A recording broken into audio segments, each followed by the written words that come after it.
me las arreglaré sola. Después de que me diagnosticaran una enfermedad terminal, decidí no dejarles mi herencia a mis hijos, que ni siquiera vinieron a visitarme al hospital. Mi nombre es Elena Morales y tengo 84 años. He vivido sola durante los 5 años que han pasado desde que mi esposo falleció. Como maestra de primaria, trabajé durante 40 años, cuidando y guiando a incontables niños, y siempre creí firmemente que la familia era el tesoro más preciado de todos. Sin embargo, en ese momento, no tenía idea de que esa creencia fundamental estaba a punto de ser destrozada desde sus cimientos. Crié a mi hijo, Javier, y a mi hija, Sofía, con todo el amor que una madre puede dar. Recuerdo con una claridad que duele, una noche cuando Javier era apenas un niño en la primaria y una fiebre altísima lo consumía. No se despegó de mí, llorando, y yo, sin dudarlo un segundo, pedí el día libre en la escuela para cuidarlo. Pasé la noche entera a su lado, cambiándole las toallas frías de la frente, dándole sorbos de agua con una cuchara, susurrándole historias hasta que el sol se asomó por la ventana y la fiebre por fin cedió. Años después, cuando Sofía se enfrentaba a los nervios del examen de admisión a la secundaria, cada noche se convertía en nuestro ritual de estudio. Nos sentábamos juntas en la mesa de la cocina, rodeadas de libros y el aroma a café de olla. Mamá, no puedo, es demasiado difícil, me decía entre sollozos, con el rostro hundido entre sus brazos. Yo la abrazaba fuerte, sintiendo su pequeño cuerpo temblar. Claro que puedes, mi niña. Lo haremos juntas, ya verás que todo saldrá bien, le decía, y mi apoyo se convirtió en su fuerza. Cuando llegó el momento de la universidad, sus sueños se convirtieron en los nuestros. Javier eligió una carrera de ingeniería en una universidad privada y prestigiosa en Monterrey, y Sofía se decidió por la pedagogía en la Universidad Pública de Guadalajara. Los gastos eran enormes. No solo las colegiaturas, sino también la vida lejos de casa. Le enviábamos a Javier 20,000 pesos al mes, y a Sofía, 15,000. Con nuestros sueldos de maestro y trabajador de oficina, el esfuerzo era titánico, un sacrificio constante, pero nunca dudamos. Cada peso gastado era una inversión en su futuro, una semilla que plantábamos con la esperanza de verlos florecer. No hubo sacrificio que nos pareciera demasiado grande si era por ellos. Y cuando decidieron casarse, mi esposo y yo trabajamos sin descanso, haciendo horas extra, ahorrando cada centavo, porque queríamos darles las bodas que se merecían, una celebración digna de nuestro amor por ellos. Para la boda de Javier, reunimos 400,000 pesos como regalo. Para la de Sofía, la misma cantidad. Cuando buscaron un hogar propio, les ayudamos con el enganche de sus casas, 600,000 pesos para Javier y su nueva esposa, y una cantidad idéntica para Sofía y su marido. Nuestra generosidad no se detuvo ahí. Con la llegada de los nietos, cada bautizo, cada cumpleaños, cada Navidad era una oportunidad para demostrar nuestro amor con regalos y ayuda económica. Les compramos sus primeras mochilas, sus uniformes escolares, incluso las computadoras para sus estudios. Como abuela, sentí que había hecho todo lo posible, que había cumplido con mi papel con creces. Hace 4 años, mi esposo falleció. El dolor fue inmenso, y en medio de esa niebla de tristeza, me encontré sola organizándolo todo. Desde los gastos del funeral hasta los preparativos para los novenarios, lo gestioné todo yo. Javier y Sofía apenas ayudaron. Es que el trabajo, mamá, decían. Tenemos muchas responsabilidades. Desde entonces, una pequeña y fría sospecha comenzó a crecer en mi corazón, una sensación incómoda de que el amor de mis hijos hacia mí había cambiado, que se había enfriado con el tiempo y la distancia. Todo comenzó con un dolor agudo en el estómago, una punzada que al principio descarté como una simple indigestión. Pero el dolor no se fue. Al contrario, se intensificó con cada día que pasaba, volviéndose una bestia que me devoraba por dentro, robándome el sueño. La comida se me atoraba en la garganta y los kilos desaparecían de mi cuerpo a una velocidad alarmante. Fue entonces cuando el miedo se apoderó de mí. Doctor, nunca me había dolido así el estómago, le dije al médico, con la voz temblorosa. Apenas si puedo comer. Después de una serie de pruebas que se sintieron eternas, las palabras del doctor cayeron sobre mí como una sentencia, cambiando el curso de mi vida para siempre. Ya tenemos los resultados, señora Morales. Hemos encontrado un tumor en el estómago. Es cáncer. Me temo que está bastante avanzado y el tratamiento será complicado. Mi mente se quedó en blanco. El zumbido en mis oídos ahogó el sonido del consultorio. ¿Cuánto tiempo me queda, doctor?, pregunté, con un hilo de voz. El médico me miró con una compasión que no me sirvió de consuelo y me dijo con una honestidad brutal: es difícil decirlo con exactitud, cada persona es diferente, pero debería prepararse para un pronóstico de 3 a 6 meses. Sería bueno que hablara con su familia. Isabel Torres, la enfermera que me habían asignado, una joven de ojos amables, me tomó la mano. La suya estaba cálida. Señora Elena, sé que es muy duro, pero aquí estamos para apoyarla en todo. Lo que necesite, no dude en decírnoslo. Contuve las lágrimas y apenas pude susurrar un gracias. Esa noche, en la soledad de mi casa, con las manos temblando, marqué el número de Javier. Él vive en Monterrey, un hombre de 55 años, gerente en una fábrica, siempre quejándose de la hipoteca y las presiones del trabajo. Javier, soy mamá. Te llamo porque me encontraron cáncer de estómago. El doctor dice que no me queda mucho tiempo. Al otro lado de la línea, hubo un silencio que se sintió como un abismo. Pude escuchar su sorpresa, pero las palabras que siguieron fueron como puñales en mi corazón. Vaya. Qué mala noticia, mamá. Pero es que justo ahora estoy en un momento crucial en la empresa. Me están considerando para un ascenso a director, no puedo faltar al trabajo ni un solo día. Si pierdo esta oportunidad, mi carrera se estanca para siempre. Luché por controlar el temblor en mi voz. Entiendo, hijo, tu trabajo es importante. Pero, Javier, mamá está. Él me interrumpió con una frialdad que me heló la sangre. Pues tendrás que arreglártela sola, mamá. Siempre has sido una mujer fuerte, ¿no? Yo también estoy muy ocupado. Habla con Sofía, por favor. De verdad, ahora mismo no puedo ocuparme de nada más.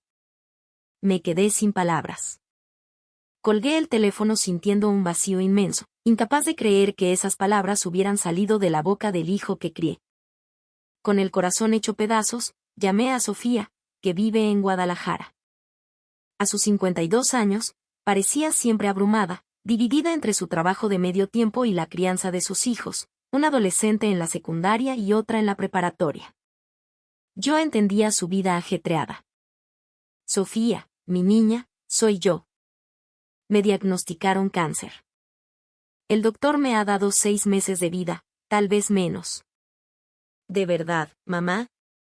Qué terrible, pero es que me es muy difícil pedir un cambio de turno en el trabajo. Además, mi hijo tiene el examen de admisión a la preparatoria pronto, tengo que ayudarlo a estudiar. Mi ánimo se hundió todavía más. Ya veo. No te preocupes, entonces. Y también tengo que llevar y traer a los niños de sus clases particulares, y cuidar a mi suegra. La mamá de mi esposo tiene prioridad ahora, tú sabes. Pero tú vas a estar bien, mamá. Siempre has sido muy independiente, siempre has podido con todo tú sola. Al escuchar esas palabras, sentí como si una piedra pesada cayera en el fondo de mi alma. ¿La madre de su esposo era más importante que su propia madre? Después de todo lo que había hecho por ellos, de todos los sacrificios, ahora que yo los necesitaba, me daban la espalda con un tú puedes sola. Al día siguiente en el hospital, la enfermera Isabel me preguntó con genuina preocupación: ¿y sus hijos ya vienen para acá, señora Elena? El apoyo de la familia es muy importante en estos momentos. Creo que sería bueno que hablaran con el doctor sobre las opciones de tratamiento. Forcé una sonrisa amarga. Están muy ocupados. No se preocupe, puedo con esto sola. Estoy acostumbrada. Sus palabras amables, en lugar de consolarme, solo acentuaron mi profunda soledad. A mi alrededor, en las otras camas de la sala común, veía un desfile constante de familiares.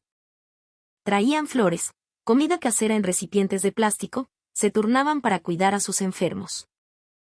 Mi cama, en cambio, era una isla de silencio, un espacio vacío y frío. Pasó una semana desde mi ingreso. Ni una sola llamada de mis hijos. Sola, me sometí a la primera sesión de quimioterapia. Sola, vi en el espejo como mi cabello comenzaba a caer en mechones, y las lágrimas rodaban por mis mejillas. Me vinieron a la mente mis 40 años como maestra. Recordaba llegar a la escuela a las 7 de la mañana y no irme hasta las 6 de la tarde, rodeada de las risas y el caos de los niños. Recordaba correr con ellos en las competencias del día de campo, y pasar noches en vela cosiendo los disfraces para los festivales escolares. La imagen de los niños de sexto grado abrazándome en su graduación, llorando, seguía viva en mi memoria. Maestra, nunca la vamos a olvidar, me decían. Tantos niños me dijeron esas palabras. A mis propios hijos les di el mismo amor, no, les di mucho más, y sin embargo, aquí estaba, completamente sola. Fue en esos días cuando la jefa de enfermeras me informó de una habitación privada disponible. Señora Morales, si lo desea, hay una habitación privada libre. En la sala común hay mucho movimiento y puede ser difícil descansar. Para los pacientes en quimioterapia, recomendamos un ambiente tranquilo. La idea de un poco de paz y silencio era un bálsamo para mi alma agotada. Decidí llamar a Javier para consultarlo. Javier, en el hospital me han ofrecido una habitación privada. Los efectos de la quimioterapia son muy fuertes y necesito descansar. Ni se te ocurra, me gritó al otro lado de la línea. ¿Una habitación privada? Con la sala común es más que suficiente. No empieces a malgastar el dinero. ¿Tienes idea de cuánto cuesta eso? Son casi 2.500 pesos al día. Su tono gélido me dejó atónita. Pero, Javier, solo quiero un poco de tranquilidad para pasar mis últimos días. El dolor es muy fuerte y no puedo dormir por las noches. La respuesta que me dio me rompió el corazón en 1000 pedazos. El dinero que tienes ahorrado será para nosotros, mamá. Tienes que pensar en nuestro futuro. Los estudios de los nietos son caros y a mí todavía me quedan 15 años de hipoteca. Si tú te pones a derrochar el dinero, nos perjudicas. En lugar de gastar en lujos, deberías pensar en la educación de tus nietos. Me quedé helada. Aún estoy viva y ya están pensando en la herencia. Su tono era el de alguien que espera ansiosamente mi muerte. Le planteé lo mismo a Sofía. Sofía, ¿qué opinas si me cambio a una habitación privada? El tratamiento me tiene muy débil. Ay, mamá, no empieces con tratamientos caros, por favor. Una habitación privada es un desperdicio de dinero. Si tienes ese dinero, a nosotros nos hace mucha más falta. Sofía, se trata de mi bienestar. Solo quiero estar un poco más cómoda.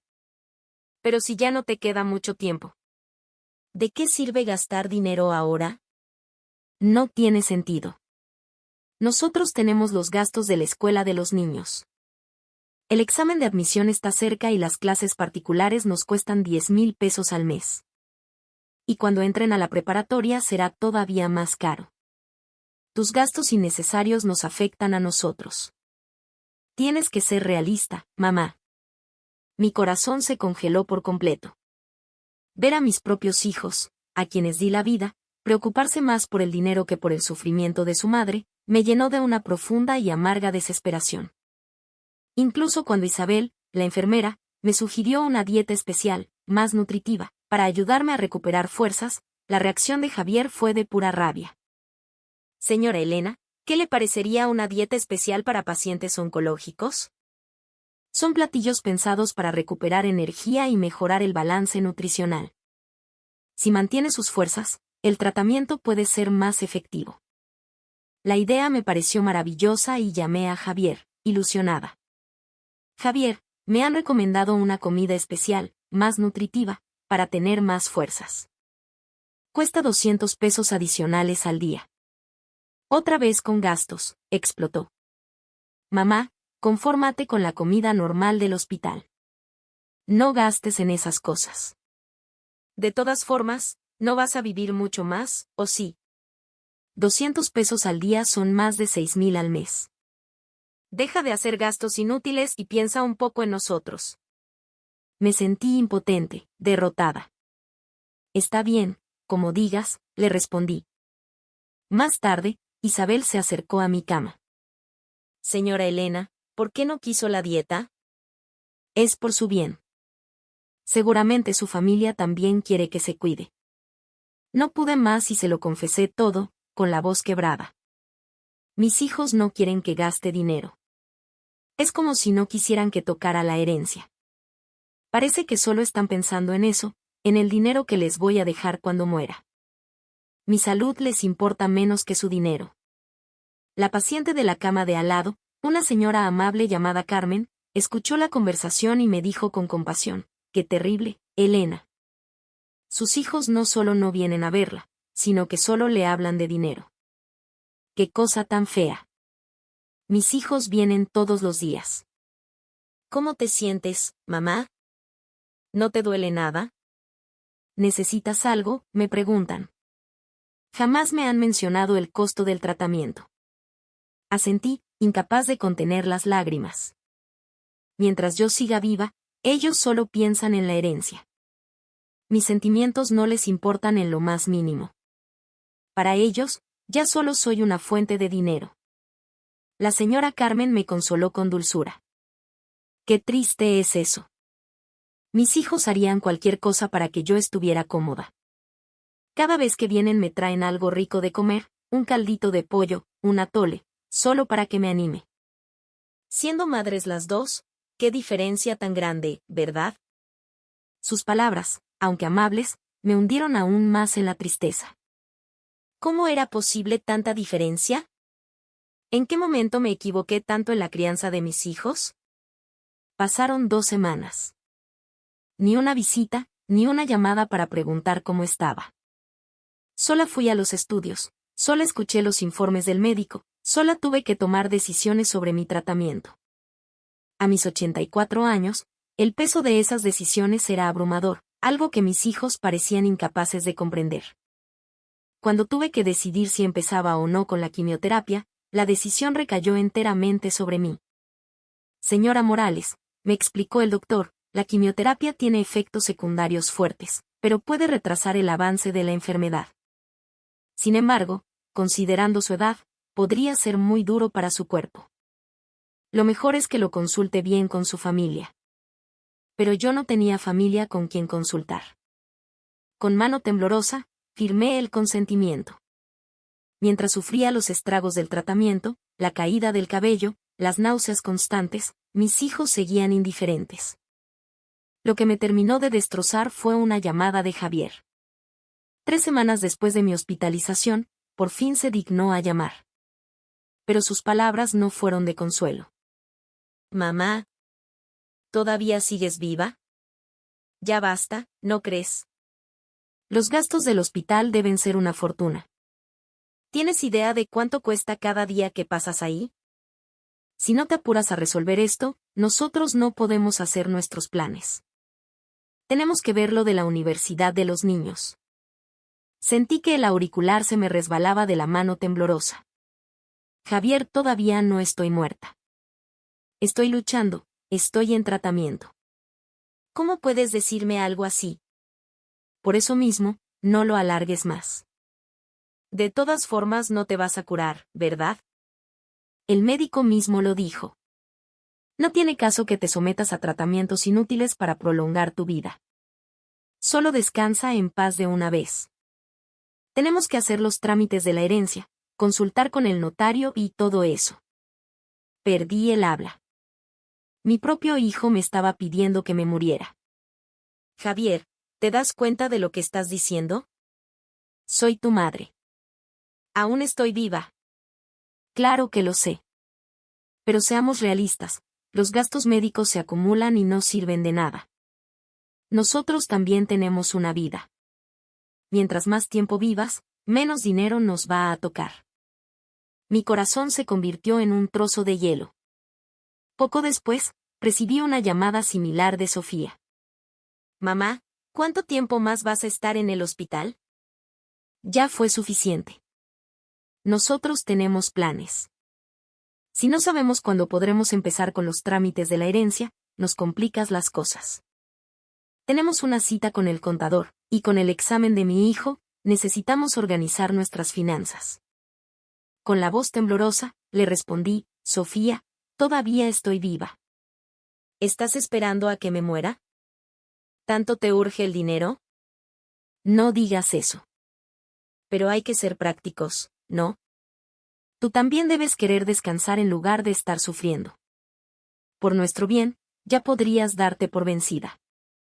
Esa conversación fue la gota que derramó el vaso. Desperté de golpe. Mis hijos estaban esperando mi muerte. Esperando para poner sus manos en mi dinero. Mi sufrimiento les importaba menos que su propio beneficio. Cuando Isabel me sugirió contactarlos de nuevo, negué con la cabeza, completamente agotada. ¿Para qué? Ya me rendí. No tiene sentido dejarle mi herencia a unos hijos que no vienen a verme ni en mi lecho de muerte, le confesé en voz baja. Entre la pensión de mi esposo, el seguro de vida y la venta de nuestra casa, tengo unos 3,5 millones de pesos. Pero ellos no verán ni un centavo. Poco después, contacté al licenciado Ramírez. Señora Morales, me dice que quiere redactar su testamento. ¿A nombre de quién desea dejar sus bienes? Sin dudarlo, respondí, quiero donarlo todo a la Casa Hogar, Luz de la Esperanza, aquí en la ciudad. Quiero que ese dinero se use para ayudar a los niños que no han conocido el amor de una familia. Entendido.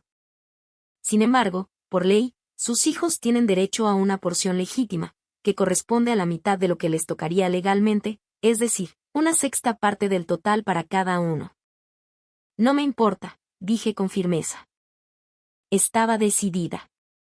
Donaré la mayor parte. Específicamente, 2,9 millones pesos a la Casa Hogar. Y quiero dejarle 500,000 pesos a la enfermera Isabel Torres. El resto, lo que quede para la porción legítima, que se lo repartan mis hijos. Había decidido incluir a Isabel. Isabel, usted fue la única que me acompañó en mis momentos más oscuros. Esto es una muestra de mi gratitud. La enfermera, con los ojos llenos de lágrimas, intentó negarse, pero yo insistí. Esa noche, sola en mi cama, en la oscuridad del hospital, susurré para mis adentros, si mis hijos me tratan como una carga, yo los trataré como a extraños. Un mes después de haber firmado el testamento, sucedió algo increíble. El doctor entró a mi habitación, con una emoción que no pudo ocultar. Señora Morales. Tengo noticias asombrosas. El cáncer está remitiendo. Los tumores se han reducido. Los marcadores tumorales han bajado drásticamente. No podía creer lo que oía. Doctor, ¿es eso cierto? Es un caso muy raro, un fenómeno que llamamos remisión espontánea. Parece que la quimioterapia funcionó mucho mejor de lo esperado. No podemos hablar de una cura total, pero su pronóstico ha cambiado por completo. Podría vivir varios años más sin problemas. Isabel saltó de alegría. Señora Elena, ¡qué maravilla! ¡Qué alegría tan grande! Yo, sin embargo, sentía una mezcla de emociones. Estaba feliz de vivir, pero al pensar en mis hijos, no podía alegrarme por completo. Voy a vivir, pensé. Pero, por favor, no se lo digan a mis hijos. Quiero mantenerlo en secreto por ahora. Si se enteraban de mi recuperación, volverían a acercarse a mí, pero solo por interés, por el dinero. Y eso, no podría soportarlo. Ver sus caras de falsa preocupación, sabiendo que en el fondo solo les importaba la herencia, era algo que me repugnaba. El doctor entendió mis razones. De acuerdo. Pero, señora Morales, debe pensar en su futuro. Vivir sola podría ser un riesgo si algo llegara a pasar. Yo ya había tomado una decisión. Doctor, de hecho, ya he visitado una residencia para personas mayores. Se llama Residencia Colinas Verdes. Isabel se sorprendió. ¿Una residencia? Pero, señora Elena, si ya está mucho mejor. No quiero depender de mis hijos, respondí con una sonrisa amarga. Me las arreglaré sola. Tal como ellos me dijeron. La residencia Colinas Verdes era un lugar para personas mayores independientes, un entorno donde los residentes podían vivir a su ritmo. Cuando la visité, el director, el señor Soto, me explicó todo con gran amabilidad. Señora Morales, este es un lugar para personas que aún pueden valerse por sí mismas. Respetamos el espacio y el ritmo de cada residente. Contamos con enfermeras las 24 horas para cualquier emergencia. La cuota de ingreso era de 1.200.000 pesos, con una mensualidad de 20.000. No era barato, pero aún tenía suficientes ahorros. Tuve que modificar mi testamento de nuevo. Licenciado Ramírez, le dije, afortunadamente me he recuperado, así que debemos revisar el testamento. Descontando los gastos de la residencia y mis gastos de vida futuros, aún queda una suma considerable. Los nuevos cálculos indicaban que, después de pagar la residencia y asegurar mis gastos para los próximos 10 años, aún me quedarían 1.500.000 pesos. Aún así, quiero dejarle los 500.000 pesos a Isabel. Donaré 1.000.000 de pesos a la Casa Hogar, Luz de la Esperanza. Los 450.000 restantes los guardaré como un fondo de emergencia para mi vejez. Para mis hijos, la porción legítima de 25.000 pesos para cada uno es más que suficiente, declaré con firmeza. Era mucho más significativo usar mi dinero para mi propio bienestar y para ayudar a niños necesitados que dejárselo a ellos. El licenciado Ramírez les comunicó a mis hijos la existencia del testamento mientras yo estaba en proceso de mudarme a la residencia. La noticia los hizo entrar en pánico. Javier fue el primero en llamar a la oficina del abogado. Soy el hijo de Elena Morales. Quiero saber sobre el testamento de mi madre. ¿Cómo que un testamento si ella todavía está viva? ¿Eso es legal? A pesar de su nerviosismo, el licenciado Ramírez le explicó con calma. Su madre redactó el testamento con todas las formalidades legales cuando recibió su diagnóstico terminal. La mayor parte de sus bienes, 1.000.000 de pesos, serán donados a la Casa Hogar, Luz de la Esperanza. 500.000 pesos son un legado para la señorita Isabel Torres. Del patrimonio total de su madre, que asciende a 3,5 millones de pesos, descontando esto, queda un remanente. Por la porción legítima, a usted y a su hermana les corresponde una cantidad que deberán reclamar legalmente. Pude imaginar la cara de incredulidad de Javier al otro lado de la línea. ¿Qué? ¿Eso es todo? ¿No se supone que nosotros heredamos todo? El dinero de mi mamá es nuestro. ¿Por qué se lo da a extraños? Esto no tiene sentido. Es un testamento redactado según la voluntad de su madre, y es perfectamente legal. Sofía llamó poco después, con la voz temblorosa. ¿Tan poco dinero? Mamá, ¿dónde está mi mamá? Necesito hablar con ella urgentemente. Esto es un error. Somos sus hijos. ¿Cómo puede darle más de 1.000.000 de pesos a extraños? Seguro que mi mamá no está bien de sus facultades mentales. El licenciado Ramírez le comunicó mi decisión. Su madre se encuentra actualmente en la residencia Colinas Verdes y ha restringido las visitas. Le aseguro que sus facultades mentales están en perfecto estado. Contamos con un certificado psiquiátrico que lo confirma. La verdad era que yo me negaba a verlos. Había decidido que no tenía nada más que hablar con ellos. Pero no se rindieron. Corrieron al hospital, desesperados, solo para descubrir que ya me habían dado de alta. Intentaron sacarle la información a las enfermeras, pero protegiendo mi privacidad, no les dijeron a dónde me había ido. A través del abogado, solicitaron una reunión. A regañadientes, acepté verlos una última vez. Los recibí en la sala de visitas de la residencia. Sus rostros, que no había visto en meses, estaban desfigurados por la ansiedad y la rabia. Vaya, qué sorpresa, comencé con ironía. Ustedes dos, tan ocupados, y vienen hasta acá. Curioso, cuando estaba en el hospital, no tuvieron tiempo de venir ni una sola vez. ¿En qué estás pensando, mamá?, estalló Javier. ¿Qué es eso del testamento? ¿Por qué no nos consultaste? Somos una familia, estas cosas se deciden juntos. Su furia era palpable. Yo respondí con una calma helada, ¿consultarles? ¿A las mismas personas que no vinieron a verme cuando creía que me estaba muriendo? Ustedes me dijeron que me las arreglara sola. Y es exactamente lo que he hecho.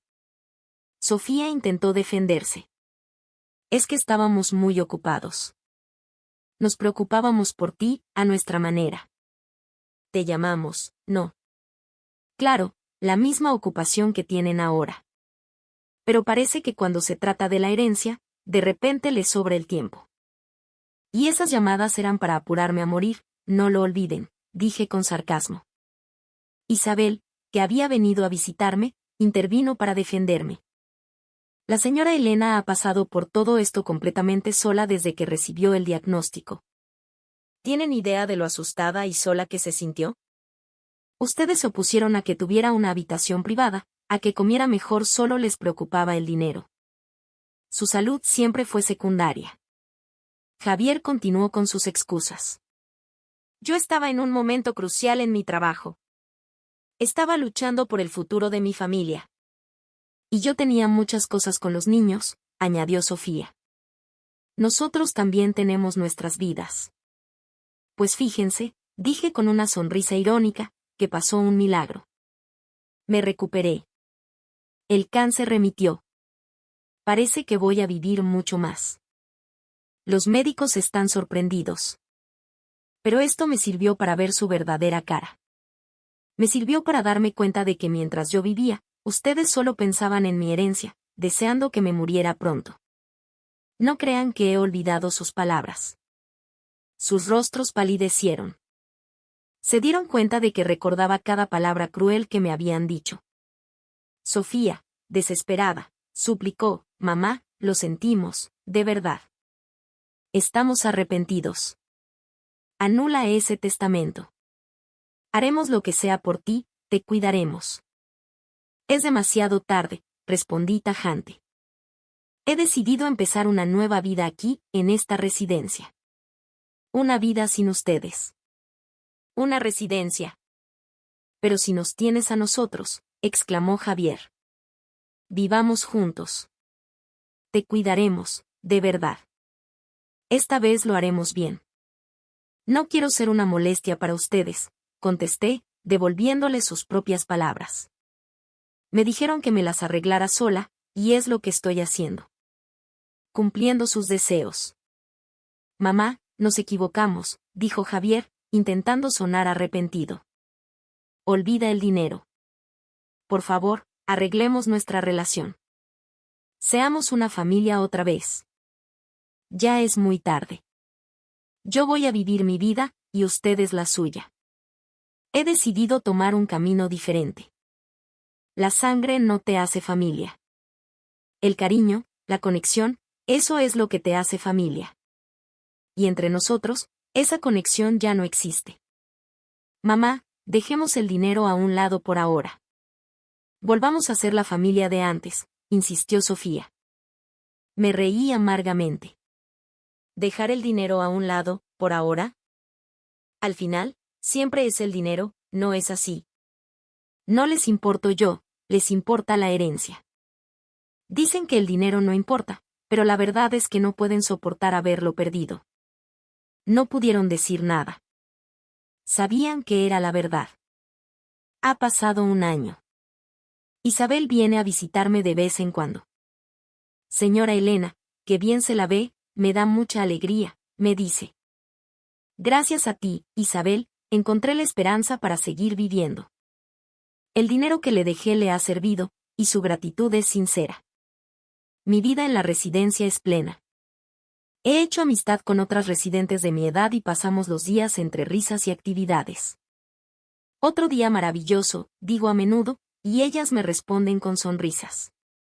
Desde que llegaste tú, Elena, todo es más alegre aquí. A mis 84 años, he comenzado una nueva vida. Una vida en la que no dependo de mis hijos, una vida auténtica.